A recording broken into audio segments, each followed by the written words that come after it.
쌍용차 인수 절차 기간이 얼마 안 남았습니다. 10월 15일이 마감이니까 2개월 정도밖에 없는 거죠. 쌍용차가 할 수 있는 일은 이제 끝난 것 같습니다. 최근에 회생 계획안을 최종적으로 제출했다고 하는데 우리가 궁금한 건 뭐였나요? 채권단이 반대하던 변제율이 얼마나 높아졌냐는 거죠. 보도 자료를 보니까 실질 변제율이 36.39%까지 늘어났다고 합니다. 6%라고 욕먹던 변제율을 이렇게까지? 이 정도면 쌍용차 인수는 성공적으로 끝난 게 아닐까요? 저도 처음에 봤을 때는 그런 줄 알았는데 잡음이 아예 없는 건 아니었습니다. 오늘은 쌍용차 회생 계획안 내용을 분석해보고 인수 절차가 성공적으로 끝날 수 있는지 순서대로 살펴보겠습니다.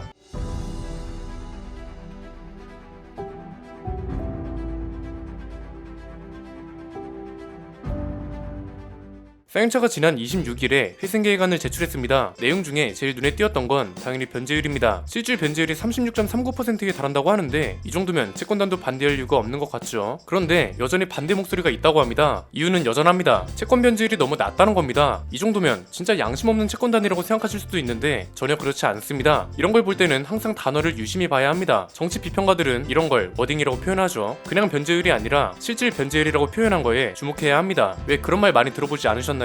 실질적인 가격 인하라는 말이요. 신차가 나왔는데 가격이 500만원 올랐어요. 그런데 추가된 옵션의 가치가 700만원이에요. 실제 오른 가격보다 추가된 옵션의 가치가 높기 때문에 실질적으로 따지면 가격이 오히려 낮아졌다, 이런 건데 그냥 말장난이라고 생각하시면 됩니다. 그러면 쌍용차가 발표한 실질 변제율도 이런 말장난에 불과한 걸까요? 물론 그 정도 수준은 아니지만 해석이 조금 필요하긴 합니다. 쌍용차가 준 보도 자료를 보면 주요 내용은 명확합니다. KG 컨소시엄이 인수대금으로 3,355억 원을 냈다고 했죠. 이 돈을 가지고 앞으로 채무를 어떻게 갚아 나갈지에 대한 계획, KG그룹의 지분율을 어떻게 보장해줄지, 그리고 채권 변제율은 얼마나 되는지, 이런 것들입니다. 회생 계획안에 따르면 변제 대상 채권, 그러니까 쌍용차가 갚아야 할 돈은 총 8,186억 원이라고 합니다. 이 중에 회생 담보권이 2,370억 정도 되고 조세 채권은 약 515억 원입니다. 이 두 가지는 관련 법에 따라 전액 변제해야 합니다. 그리고 채권단 대상 채권 변제율은 6.79%입니다. 8,186억에서 회생 담보권을 빼고 조세 채권도 빼고 그리고 마인드라이 대여금하고 구상채권 1,363억을 빼면 3,938억 원이 남습니다. 이거의 6.79%라고 생각하시면 됩니다. 액수로 따지면 267억 정도 되는 거죠. 나머지 93.21%는 주식으로 출자 전환하는 방식으로 갚는다고 하고요. 아니 이러면 결국 지금까지 흔히 얘기하던 채권 변제율은 6.79%라는 건데 대체 실질 변제율 36.39%는 어디서 나온 걸까요? 이게 어떻게 계산된 거냐면 갚아야 할 돈 중에 6.79%는 현금으로 갚고 나머지 93.21%는 주식으로 출자 전환하는 방식으로 갚는다는 거잖아요. 이 93.21%를 주식 가치로 환산하면 현금 변제율이랑 더했을 때 나오는 실질 변제율이 36.39%라는 겁니다. 이게 너무 복잡하게 들리실 수도 있는데 에디슨 모터스 때랑 비교하면 이해가 좀 더 쉽습니다. 에디슨 모터스는 현금 변제율이 1.75%였고 주식 가치까지 감안한 실질 변제율도 9.6%에 불과했습니다. 이렇게 비교하면 KG그룹의 실질 변제율이 확실히 높게 들리죠. 이쯤 되면 궁금하실 겁니다. 사실 인수군 자체는 KG나 에디슨이나 비슷하거든요. 그런데 어떻게 실질 변제율이 4배 가까이 차이가 나는 걸까요? 이유는 간단합니다. 에디슨은 확보된 자금이 없었습니다. 그런데 KG그룹은 인수금 3,300억 외에 5,645억 원을 추가로 확보한 상태입니다. 추가 확보된 돈의 목적은 공익 채권을 변제하고 쌍용차 운영 자금으로 쓰기 위한 겁니다. 그래서 KG그룹이 쌍용차 인수에 드리는 돈이 1조 원이라는 말이 나온 거고요. 여기까지만 보면 반응은 두 가지로 나뉠 것 같습니다. 와, 결국 쌍용차가 말장난한다 이거네, 그렇게 안 받는데 실망이다, 이런 반응이 하나 있을 거고, 아니 실질 변제율이 저 정도면 됐지, 채권단이 이걸 반대한다, 너무한 거 아니냐, 이런 반응이 하나 있을 겁니다. 그런데 글쎄요, 굳이 이렇게까지 생각하실 필요는 없을 것 같습니다. 간단하게 정리해드리겠습니다. 첫 번째는 쌍용차로서는 최대한 할 말을 다 했을 뿐이고 쌍용차가 할 수 있는 역할은 어느 정도 끝났다는 겁니다. 쌍용차도 이번 변제율이 그렇게 만족스러운 숫자가 아니라는 걸 알고 있습니다. 보도 자료에도 쓰여 있거든요. 회생 계획안 제출 이후에도 인수인 및 이해 관계인들과 채권 변제율 제고 방안 등을 지속적으로 협의하여 관계인 집회 직전에 제출하는 회생 계획안 수정안에 반영할 예정이다, 이렇게 말했는데 이건 결국 무슨 소린가요? 변제율이 낮다는 것도 알고 그렇다고 빚 갚는 걸 소홀히 하지 않겠다는 거죠. 무엇보다 중요한 건 채권단하고 지속적으로 협의를 한다고 했으니까 변제율을 조금 더 높이거나 아니면 현금 변제율 외의 것들도 최대한 채권단이 믿을 수 있을 정도로 보장할 수 있게 노력한다는 의미입니다. 정용원 관리인도 회생 계획안의 채권 변제율 등이 채권자 및 주주 등 이해 관계인들의 기대에 미치지 못한다는 점을 알고 있다. 회생 계획이 인가될 경우 추가적인 운영자금 유입으로 공익 채권 변제와 투자부의 정상적인 집행이 가능하고 이렇게 회사가 지속 성장할 수 있는 기반이 마련될 것이다, 이렇게 말했습니다. 그런데 왜 쌍용차는 실질 변제율이라는 표현을 썼을까요? 에디슨 때는 실질 변제율이라는 말도 안 꺼냈습니다. 이번에는 쌍용차 입장에서 최대한 할 수 있는 걸 다 하고 있다고 봐야 합니다. 최근에 채권 변제율이 낮다는 기사가 나오면서 또 한 번 여론이 안 좋아졌 좋아졌죠. 에디슨 때랑 똑같이 변제율 때문에 이슈가 되니까 이번에도 인수 실패하겠네 이런 여론으로 번졌습니다. 쌍용차는 최대한 이런 안 좋은 여론을 잡아갈 필요가 있습니다. 이게 판단과 해석이 차이인데 사실 냉정하게 따지면 지금 상황 자체는 나쁘지 않습니다. 우리 영상에서도 계속 강조한 게 뭔가요? 지금까지 다른 자동차 회사에서는 볼 수 없었던 노사 협력, 선순환 구조 이런 걸 쌍용차가 단기간에 확실하게 만들고 있다는 사실이죠. 회사는 변화하기 위해 노력하고 민노총에서 탈퇴한 노조는 휴가까지 반납하면서 생산에 총력을 다하고 있잖아요. 여기에 쌍용차는 저희한테 자문도 구하고 문제가 생기면 저희가 제안한 해결책을 참고해서 보도자료 같은 걸 내보내서 논란 확산을 막고 필요할 땐 사과도 하면서 고객들 마음까지 사로잡고 있고 피드백도 그 어떤 회사보다 빠른 상황입니다. 숫자로 봐도 대단합니다. 토레스 계약 건수가 출시된 지 한 달도 안 돼서 5만 대에 달한다고 합니다. 쌍용차가 작년 1년 동안 판매한 차가 5만 6천 대입니다.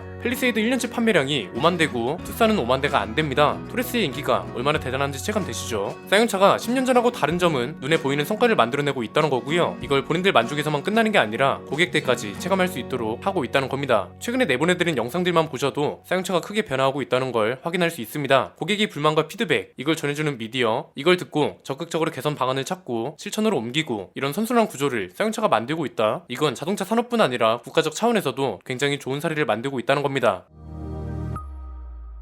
두 번째는 그러면 채권단이 너무 무리한 요구를 하고 있는 걸까요? 이건 절대 아닙니다. 채권단 상황도 충분히 이해해줘야 합니다. 실질 변제율 말고 평균 변제율이 6.79%라는 건 무슨 소리예요? 채권단이 확실하게 돌려받을 수 있는 돈이 지금은 6.79%밖에 안 된다는 거죠. 여기서 중요한 건 채권단은 누구로 구성되어 있나요? 쌍용차의 부품을 만드는 협력업체들이죠. 실질 변제율이 아무리 높아졌다고 해도 협력업체들도 당장 돈이 필요할 거 아니에요? 돈이 있어야 공장을 돌리고 직원들 월급도 줄 수 있으니까요. 그러니까 지금 상황은 이런 겁니다. 당장 눈앞에 보이는 성과는 좋습니다. 그리고 몇 년 뒤에 실행할 계획도 탄탄합니다. 새로운 공장도 지을 거라고 밝혔고 신차 계획도 좋습니다. KR10이 코란도로 부활하고 전기차 계획도 있고 이런 계획에 쌍용차의 대응과 피드백이 뒷받침되면서 희망이 아닌 현실이 되고 있습니다. 문제는 중간이 없다는 겁니다. 장기적인 목표까지 도달하기 위한 중간 단계가 미흡하다는 거죠. 여기에는 신차 개발에 필요한 비용을 어떻게 활용하고 어떻게 마련하고 협력업체 운영 비용은 언제 어떻게 얼마나 보장해주고 이런 것들이 포함될 겁니다. 세 번째는 그래서 쌍용차나 KG그룹한테 필요한 건 뭐다? 장기적인 목표까지 가기 위한 중간 과정, 이걸 채권단한테 어떻게 설명하고 설득할지 고민해 봐야 할 것 같습니다. 제가 당사자가 아니더라도 채권단 상황이 충분히 이해되거든요. 차를 샀는데 자동차 부품의 6%에 해당하는 타이어 한 짝만 먼저 주고 나머지는 상황 봐서 만들어주겠다는 거랑 똑같은 거잖아요. 최근에 쌍용차 노조, KG 컨소시엄 이렇게 세 가지 주체가 특별 협약을 체결했다고 말씀드렸죠. 각자의 책임과 역할에 최선을 다하기로 그리고 이에 따른 조건들을 협약 개념으로 약속한 겁니다. 크게 네 가지 내용이 있었는데 이 중에서 협력업체를 설득할 때 활용할 만한 내용이 있더라고요. 대표적인 걸 몇 개만 보면 일단 새로운 공장 건설 추진 내용이 있습니다. 쌍용차의 장기적인 계획을 말씀드릴 때마다 평택 공장만으로는 무조건 부족하고 공장 라인을 늘리거나 여건이 된다면 아예 새로운 공장이 필요하다고 했잖아요. 이걸 현실로 만들기 위해서 쌍용차도 노력 중이라는 건데 만약 이게 현실이 된다면 협력업체한테도 분명 좋은 일입니다. 우리나라 자동차 산업이 가장 이상적인 성장을 쌍용차가 현실로 만드는 겁니다. 자동차 회사가 잘 돼서 공급량이 늘어나고 공급량이 늘어남에 따라 협력업체 일감도 늘어나고 이게 지역경제 활성화로 이어져서 자동차 산업 발전으로 이어지고 국가 기반 역량 강화까지 이어질 수 있다는 거니까요. 이건 일단 장기적인 계획으로 빼고 단기적으로는 신차 계획이 되지 않을까요? 이것도 충분히 숫자로 설명 가능할 것 같습니다. 토레스가 소비자들 시선에선 대박난 자동차에서 끝날 수 있지만 쌍용차한테는 굉장히 좋은 데이터가 되고 있습니다. 차를 어떻게 만들고 어떤 방식으로 홍보하고 팔았더니 한 달도 안 돼서 48,000대랑 계약되고 이렇게 물량이 몰릴 때는 어떻게 대처해야 하는지 이런 데이터를 쌓아가고 있는 차가 토레스입니다. 10년 전하고 다른 점은 그 당시에는 이런 데이터가 없었다는 거죠. 그리고 지금은 노사가 협력하는 모습이 아름답지만 당시에는 투쟁이 중심이었다는 겁니다. 협력업체한테 판단 기준을 하나 제시해줘야 할 것 같습니다. 그때랑 지금이랑 다르다는 걸 소비자들은 충분히 인지하기 시작했습니다. 그런데 협력업체는 공장 운영하고 생계가 달린 일이라 소비자보다 몇 배는 더 예민하게 볼 겁니다. 협력업체한테도 그때랑 다른 점을 면밀히 살펴보고 쌍용차가 내놓은 신차 계획 같은 건 얼마나 현실적이고 이런 걸 다 충족시켰을 때 변제율 달성은 언제쯤 끝날지 이런 걸 한번 계산해 보셔야 할 것 같습니다. 사실 정답은 정해져 있습니다. 채권단은 변제율 때문에 인수를 반대한다 하더라도 결국은 쌍용차 인수가 성공적으로 끝나는 게 좋습니다.